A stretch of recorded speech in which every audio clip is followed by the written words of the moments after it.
Moi, comme journaliste, puisque je suis journaliste à l'Express, je sais que l'info a un prix, il a un coût aussi, et il a du prix, au sens de la valeur. Et je constate dans ma rédaction, mais comme dans beaucoup d'autres, qu'on n'arrive pas à trouver le modèle pour rentabiliser cette valeur, pour honorer cette valeur en quelque sorte, puisqu'on est dans l'ère du tout gratuit. Donc comme journaliste qui essaye de faire un travail de plus grande qualité possible, je me dis mais il faut vraiment qu'on travaille, qu'on réfléchisse pour trouver ce modèle qui nous permette de continuer à produire cette information de qualité parce que l'information a un prix, a du prix. Le débat d'hier a laissé entrevoir des perspectives. Est-ce qu'on va s'en sortir, hein? On ne va pas se plaindre, on va trouver une solution. Pour le moment, on ne le trouve pas, puisqu'on est en changement de modèle. La presse a longtemps été financée par la publicité. Je parle beaucoup de presse écrite. C'est un peu moins le cas de l'audiovisuel. En presse écrite, dans les magazines, c'était 50% des recettes qui étaient de la publicité. Donc elle s'effondre et elle ne va jamais revenir.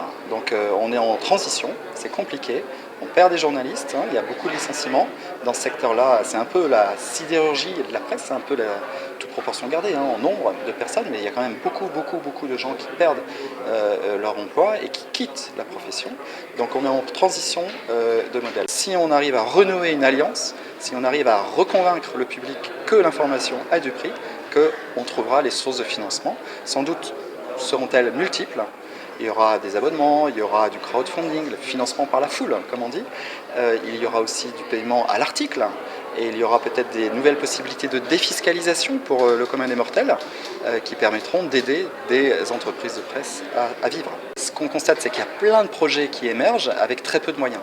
Donc on a des gens admirables, des jeunes journalistes qui ont envie de faire quelque chose, qui se lancent avec courage, mais sans le modèle économique. Donc certains perceront malgré tout, mais beaucoup finiront par jeter l'éponge. D'où la question de Pierre Aski qui a animé ce débat, et de dire est-ce qu'il ne faut pas créer des incubateurs? Alors un incubateur, c'est une sorte on appelait ça autrefois les pépinières, donc ça peut être dans les grands groupes de presse, mais en fait les grands groupes de presse le font peu.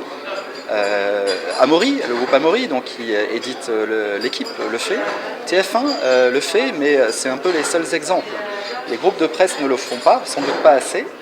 Du coup, on peut imaginer des incubateurs qui aident ces jeunes pousses, ces startups, à tenir et à avoir les moyens de résister et de trouver leur modèle économique.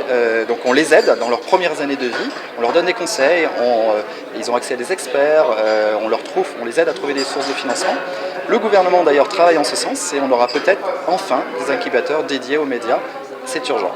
Merci de parler de ce petit livre. Donc c'est un petit livre qui est gratuit, même s'il a de la valeur, je pense.